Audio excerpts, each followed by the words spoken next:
Hi everybody and welcome back to another zombie video. Today we break down the full story of the Darkest Shore. First, we must remember how the last map ended canonically. After completing the hardcore ending in the Final Reich, we learned that Dr. Straub burns the entire facility to the ground. In the Darkest Shore, he explains that he wiped it from history. So, you survived the hell of Middelburg. I'm impressed. None of my own soldiers made it out alive. And I ended up torching the entire place. It's a black mark on the map, erased from history. Before leaving, Dr. Straub finds Richter's body and takes his head as a prize. In the previous map, we found radios showing Dr. Straub's mental state deteriorating as things got worse. He had an intense rivalry with Richter, who was the SS officer helping with the operations in the Final Reich. Inside the Darkest Shore, we can see that Dr. Straub carries Richter's head on a spike with him wherever he goes. Carrying the spike around is a perfect visual representation of the madness that we are dealing with in Dr. Straub. Starting as a brilliant but strict doctor, he has turned into an obsessive, unkept psychopath. Our crew of Marie, Drosten, Jefferson, and Olivia flee Middelburg at the end of the Easter egg. During their escape, they find Ritter alive despite the train crash. He was the commander giving them their missions in the intro cutscene of the Final Reich, if you remember. He has been the direction for their journey to both maps, but as we will see, that changes. During their time between the Final Reich and the Darkest Shore, a few events occur. Dr. Straub flees to this island called Heligoland, or Heligo Island. In reality, this island is rich with mysticism and legend. A peer of mine, Johnny J25, even explored the lore that the island was associated with the gateway to Atlantis, according to the research group called the Honorbrer, which I know I completely butchered the pronunciation, but you can look it up. The spelling will be in the description, or captions. They were tasked with finding the archaeological and cultural proof that the Aryan race for the Nazis existed. In our game, this group finds pieces of Barbarossa's legendary sword.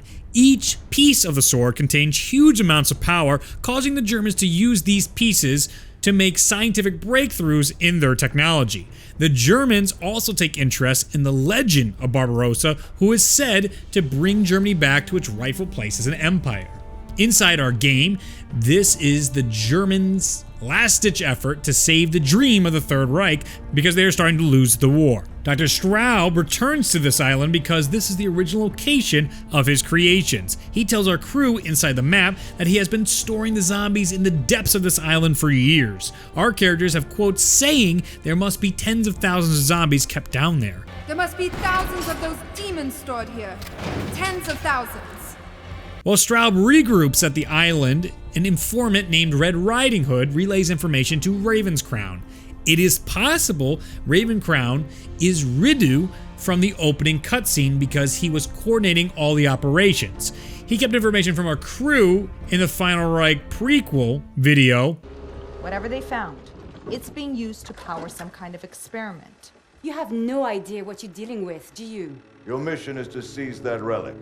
Everything else is on a need-to-know basis. Leading me to believe that he was using a persona named Ravencrown while spying at the base on Heligo Island, coordinating all the operations concerning Barbarossa's sword. Red Riding Hood tells Ravencrown that Straub pushes his timetable up for Operation Sea Lion. Now, Operation Sea Lion was a strategy created by the Germans during World War II to invade Britain, but had to abandon the project on September 17, 1940 because of their heavy losses during the war. In our game, though, there is still a chance to accomplish this operation using Straub's undead army. As Dr. Straub begins prepping for the invasion of Britain, he begins experiments in reviving the brain matter inside the zombies. This results in more intelligent monsters called the Mulchers. Dr. Straub gets distracted from Operation Sea Lion when his Mulchers go missing. Inside the radios, it even hints at the Mulchers being the one to help one another to escape. In audio file 28, we get a better picture of the nature of the zombies and the island. The Mulchers were escaping because they were praising Mother, or how we say in English, Mother. The mother they are referring to is Nerthus, the goddess of fertility, according to Wikipedia, but if we dig deeper, there's more than just that. We find Nerthus' statue during the Easter egg after finding her 3 sons to unlock an ancient door on the island. A quick history lesson on Nerthus is as follows. She is an ancient Germanic goddess often called Earth Mother. she would be carted from place to place on her chariot led by cows. Her priests accompanied her but never saw or touched the goddess or her chariot. Whenever she traveled, there would be no war or conflict. As the famous Roman historian Publius Cornelius Tacitus writes, then followed days of rejoicing and merrymaking in every place that she condescends to visit and sojourn in. No one goes to war, no one takes up arms. Every iron object is locked away. Then, and only then, are peace and quiet known and welcomed, until the goddess, when she has had enough of the society of men, is restored to her sacred precinct by the priest. After that, the chariot, the vestments, and believe it if you will, the goddess herself are cleansed in the secluded lake. This service is performed by slaves who are immediately afterwards drowned in the lake. Thus, mystery begets terror and a purest reluctance to ask what that sight can be, which is seen only by men doomed to die. That excerpt is actually linked in the description down below if you would like to read it all in its entirety and the citation from the book from Tacitus. Tacitus' description of Nerthus fits into our game in such an interesting way. It not only fits the lore of the island, but it gives the Molchers a sense of culture. They worship a goddess known for her peace and fertility. Despite her peaceful nature, she conducts a dark ritual every time she returns to her chambers. She's put underwater by slaves that give up their lives in exchange for the peace she brings every time she visits the realm of mankind. We may even see this ritual reflected in our main Easter egg, because we are sacrificing 3 types of zombies to Nerthus. Right before we receive the pommel from her statue, we submerge the ritual slabs in blood. It reflects the same process she undergoes when she returns to her chambers. This introduction of another god hints to us that there is a bigger story going on than just Dr. Straub. Klaus refers to this in the last map. He talked about darker forces and the powers of Barbarossa before he died. There are other voices in the darkness. I must go to them. Keep fighting! The Emperor must not return! Or so we believe. I don't believe we'll see Nerthus again, but it shows us in this world there are other forces at work. Now, before Red Riding Hood is found, he overhears messages from Berlin telling Straub to change his plans. He abandons Operation Sea Lion to travel to Berlin for a rescue mission. I'll bring this up again when we discuss the outro. Meanwhile, our team regroups with the SIS to figure out how to stop Dr. Straub. They receive the information from Red Riding Hood and plan their assault on Heligo Island. Redo sends our team back in the field despite their wishes. That brings us into our intro cutscene of the Darkest Shore. Our team becomes the only survivors of their mission after the undead kill off their support soldiers that accompany them at the start. Once on the beach, our team fights off a horde of zombies. They begin to formulate a backup plan to undermine Dr. Straub's operations. The team assembles the shredder through the scavenged parts around the map. They then use the shredder to cut off a head of a hanging man. Then inside the subpens area, they place the man's head on one of Dr. Straub's devices that reanimates heads. We quickly learn that this man is none other than Red Riding Hood. Dr. Straub comes over the loudspeakers explaining that he has already evacuated his essential supplies off the island. We know that he is planning to go to Berlin because of the distress signal he received in the radios we found around the map. Once our heroes turn on the valves in the subpens, they are able to open the door containing Dr. Straub's storage of his army. At the cost of Red Riding Hood's life, though. Dr. Straub explains to our team that as they meddle in his operations, he has just rallied his personal Stukas to wipe them off the island. Our characters quickly respond by using local flak guns to blow them out of the sky. A quick side note, the airfield next to the island is a perfect immersion to why these planes are there and why the blimps are there later on in the outro. I continue to follow the logical thought progression throughout this storyline. It is extremely refreshing. Back on track now. Our characters shoot down the Stukas. They recover one of the plane radios to call back to the RFA or Royal Air Force. Our characters are so interesting because they actually call in a strike to destroy the island at the cost of their lives. It seems clear that they have no intention of actually dying on this island, but they accept the chance that they might have to die just to make sure Straub's experiments don't get out. Dr. Straub laughs at our heroes because he has 3 ships off the coast designed to blow enemy planes out of the sky.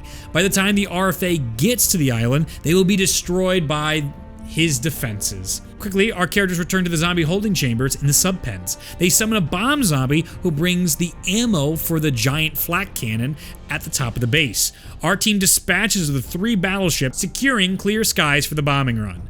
Then, our characters look for an escape from the island before the bombs drop. In their investigation, they find a hidden door in a lost cave. Inside the cave, they find a preserved head of a monk who worshipped Nerthus. Taking the monk head back to the zombie storage area, they use Dr. Straub's machine to bring him back to life. He then explains to our characters through proverbs or riddles how to unlock the doors to find the goddess's statue. The tale of 3 brothers is given, in which we find out that 3 totems are lost on this island. Using their heads and the zombies' abilities, our characters locate the 3 totems, unlocking the door. We find 3 Molchers praising the goddess, again showing the loss of control Straub has on his more intelligent creatures, showing that they have minds and some sort of consciousness to themselves.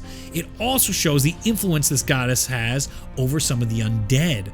Once our characters kill the Molchers, they notice 3 boards with skeletons on them. They manage to figure out that they are rituals for Nerthus. Next, our team completes 3 rituals, getting the heads of a Molcher, Pest, and Whistling. The most interesting of the rituals is the scared Molcher that we chase throughout the fog. It seems to have been glitched our first time through, but once we start at the final part of the Molcher ritual, it just accepted dying. It was such a dark touch that gave a lot of depth to a zombie character. The way they could spin this step of the story, if they choose to, despite it being like glitchy on the first day, is that this Molcher is an outcast hiding around the map. We hear it scream as other Molchers try to kill it during this step, only for it to accept death in the final ritual as the only way out. It's super dark, but very interesting.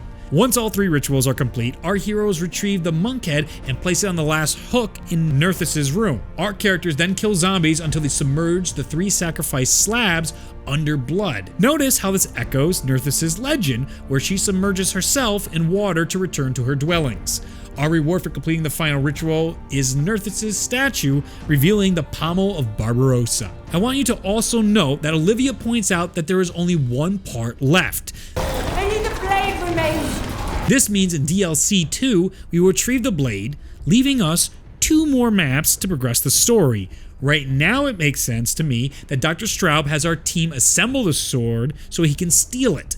How might he take it from a crew, you may ask? Well, Cameron Dayton, the creator of this mode, has hinted that Klaus isn't actually dead yet, meaning that Dr. Straub could use Klaus to make Marie give him the sword. We could defeat Dr. Straub in DLC 3 only to have to face the real evil that corrupted him beyond recognition in DLC 4, that most likely being Barbarossa. Once we have the pommel, our characters repair the radio to try and figure a way off the island. When they do this, they find that the Molchers have adapted to their fighting styles. The Molchers use specialist abilities to fight us. Our characters defend themselves against 4 waves of super Molchers in 3 different areas. They eliminate the special zombie breed by the end of the Easter egg, only to see the RFA planes coming in the skies. Quickly, they rush off the island in their pursuit of Dr. Straub. We see their hero jumps onto one of Straub's blimps as they narrowly escape being blown up. They gather themselves and plan their next move to stop Dr. Straub while on top of the blimp. For the first time in our game, they're deciding to stop him because they choose to,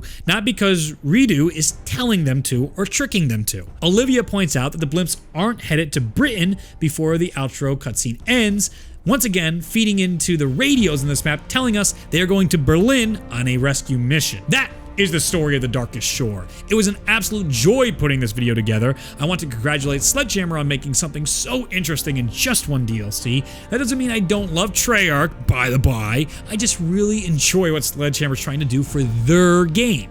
I can enjoy both of them, contrary to Reddit's opinions. If you enjoyed this video, please leave a rating and subscribe for more zombie content and gaming videos. I do these breakdowns for every zombie map and play a lot of games in between, so if you're interested in that, check them out. And by the way, if you want to know how the story developed in the Final Reich, I also have a video about that you can check out, linked in the description or the cards. I hope you have a wonderful day, and I will see you in the next video. Bye!